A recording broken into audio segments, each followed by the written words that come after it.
Next up, we have Dewgong, the Pokemon version of a narwhal. I think. I mean, the thing on his head isn't very long, but whatever. Anyways, if you were around during the first season of the Pokemon anime, you might remember the Cerulean Gym having a seal, and it evolved to take down Team Rocket in the classic episode, The Misty Mermaid. Fans of the first Pokemon movie will also remember one of the trainers invited to New Island who braved Mewtwo's storm with her Dewgong. Today, we'll be examining Dewgong's impact on the competitive scene. So, how good was Dewgong actually?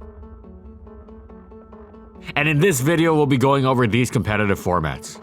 Blizzard is a great move in Gen 1, thanks to its 90% accuracy and potential for what's essentially a KO with a freeze. Stab Blizzard, which is what Dewgong has, is even better, but Dewgong is not going to be making use of it in OU. The reason being, there are two other water and ice types in the tier, Lapras and Cloyster, and both are entirely superior. Dewgong's special is equal to Lapras's and higher than Cloyster's, so it's not a question of its power. It's more that it's lacking the other stats as well as the move pools of the other two. Lapras packs significantly higher HP and higher attack. The former means Lapras is effectively far physically bulkier than Dewgong, despite their equal defense and special stats, which was crucial in fending off Snorlax and Tauros, while the latter means that Lapras can actually threaten weakened Chansey and Alakazam with Hyper Beam. In terms of moves, Thunderbolt hitting the otherwise would-be Blizzard walls in Starmie and Slowbro was incredibly crucial, while Sing's ability to completely shut something down was equally huge. Dewgong was faster, but that was only useful in tying Victory Bell, which Cloyster also did, while packing an absolutely immense defense stat, which made it the best counter to the best Pokemon in the game, Tauros, while being able to suffocate the opponent with Clamp and being able to KO just about anything with the powerful Explosion, off of an attack stat which eclipses even Lapras. Dewgong simply had no place in OU. However, Cloyster and Lapras were not in UU, where Dewgong ended up, and thus it was able to function effectively down there, being able to shrug off hits with its nice bulk and dishing hits out in return with its powerful stabs, complemented by Body Slam's paralysis. It was a real tank. It wasn't a superstar, but it was decent nonetheless.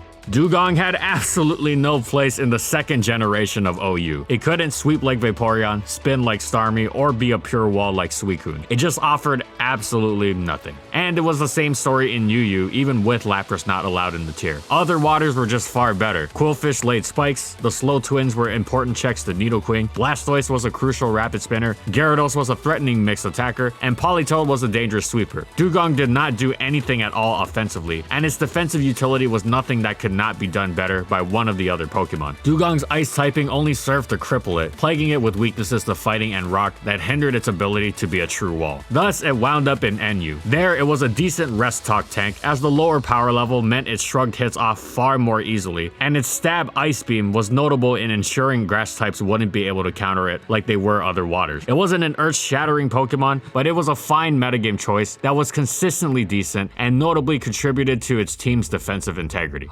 OU absolutely slammed Dewgong's plentiful defensive weak points at every corner and was not at all threatened by its pitiful offensive options. UU wasn't quite as extraordinarily harsh to it, but Dewgong was entirely outclassed by Walrein, which was quite a decent Pokemon, but even Walrein already had the issue of having to compete with more easily used tier mainstays such as Amistar, Sharpedo, and Blastoise, and as such, Dewgong found itself in NU once again. There, it finally established itself as one of the tier's truly important Pokemon. It was a downright essential part of stall teams thanks to its many important defensive traits. First off, it was a perfect counter to the incredibly dangerous Huntail, one of the metagame's most feared Pokemon. Second, it no longer had the issue of being a water type not resistant to fire thanks to Thick Fat, which incidentally made Dewgong the most resilient Pokemon to ice type moves in the entire game when backed by its quadruple resistance. This, alongside its bulk, meant it was a genuine special wall, capable of swallowing nearly all of the meta special attacks. It wasn't even limited to solely types it resisted, as it ate Psychics for breakfast, as well as specifically being able to Toxic Stall Calm Mind Chimecho with ease. Third, it had excellent support moves. It could put an end to any Danger Sweeper that might not Toxic, thanks to its access to the unique and valuable Perish Song and Encore. These were incredibly useful in their all-encompassing nature and helped stall teams adapt to any threat, escaping many a pinch. Dewgong was no slouch offensively as well. Even without investment, its stabs were were solid, with Stab Ice Beam complementing Surf nicely by ensuring grass types could not counter it at all, and it could toxic dedicated walls. Game in and game out, Dewgong was able to switch into battle easily and spread significant damage onto the opposing team, holding down the fort against major threats on defense and simultaneously effortlessly advancing its trainer's offense. Gen 3 Dewgong was one of NU's best, most defining Pokemon that played a pivotal role in any and every of the many matches it appeared in.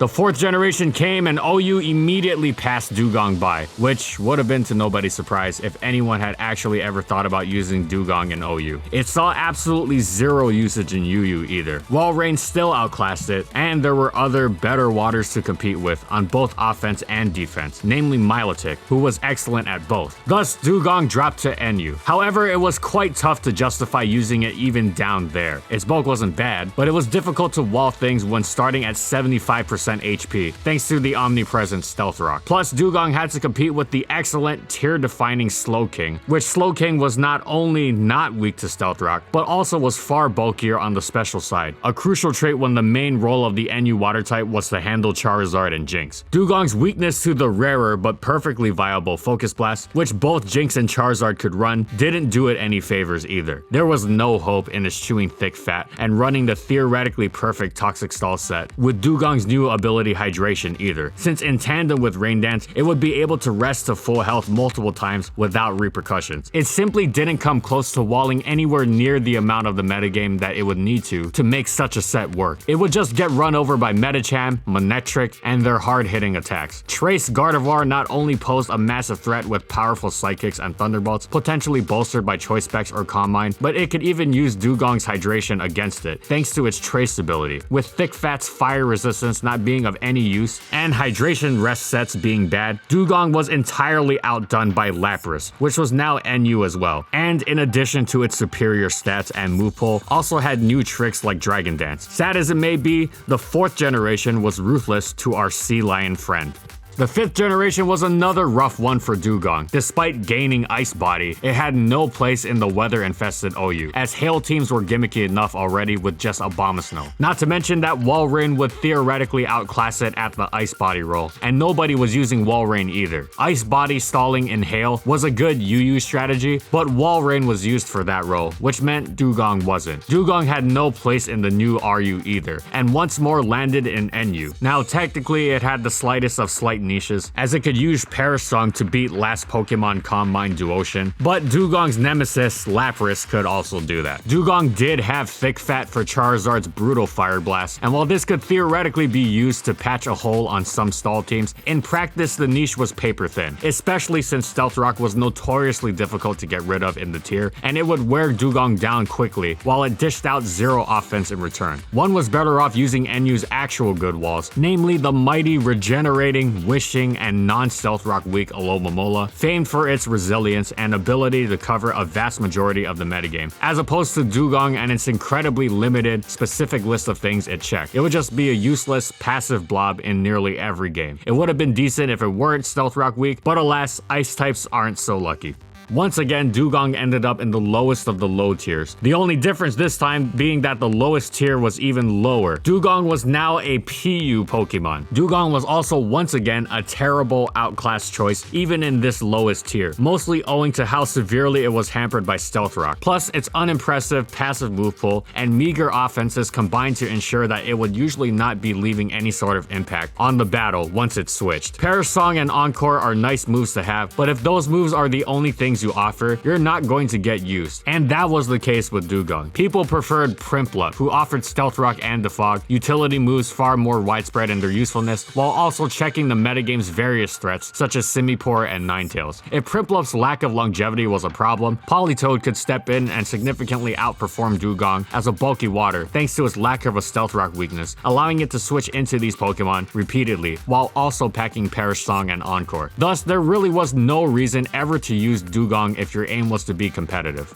And once more, we'll sing the same tired old song again, just like radio during Christmas season. Dewgong wound up in the bottommost part of the lowest barrel, scraping for some semblance of a semi-usable niche. Unfortunately, nobody was thinking of Dewgong when they could use non-stealth rock weak water-type walls with superb resistances and superior utility moves, those Pokemon being Jellicent and Lantern. Some players attempted to make use of a Hydration Rest Dewgong set that trapped weak opposing walls with Whirlpool, then forced the KO on them with Parasong, which seemed like a good idea until they realized that Pyukumuku could fill a similar niche with Block and Toxic while having a more reliable recovery, and of course that lauded pure water typing, which meant Pyukumuku had less crippling weaknesses, including of course Stealth Rock. As a result, being outdone in every possible way, Dewgong's usage dropped so low that it could no longer be considered to be part of even PU, and it was slapped with the lowest of tiering statuses for a fully evolved Pokemon. You guessed it, it's untiered. And that's it. So how good was Dewgong actually? Well, it's never really been good, like at all. Thanks to its unimpressive stat spread, middling move pool, and crippling ice typing, it's always been outclassed by a whole host of Pokemon. It's only ever once been great in one tier, that being Advanced NU, and everywhere else, it's ranged from decent but unspectacular to downright unusable. But it is a Kanto Pokemon, so maybe Dewgong will be blessed with some sort of much needed buff in the future. But so far, it's had it far rougher than most. Thanks for watching, everyone, and as always, if you like the video and you want to see more, be sure to subscribe to False Swipe Gaming for more weekly Pokemon content. And in the comments, I want to know, what do you think about competitive Dewgong? How would you improve it? Would you want it to even be improved? I mean, the Christmas season is about giving, right? I think ice types need some love. Whatever it is, let me know in the comments. Also, thank you so much to our patrons for continued support of our videos, and thank you to everyone else watching as well. And follow my crew on these social media platforms. And that's all I got. See you next time, everyone.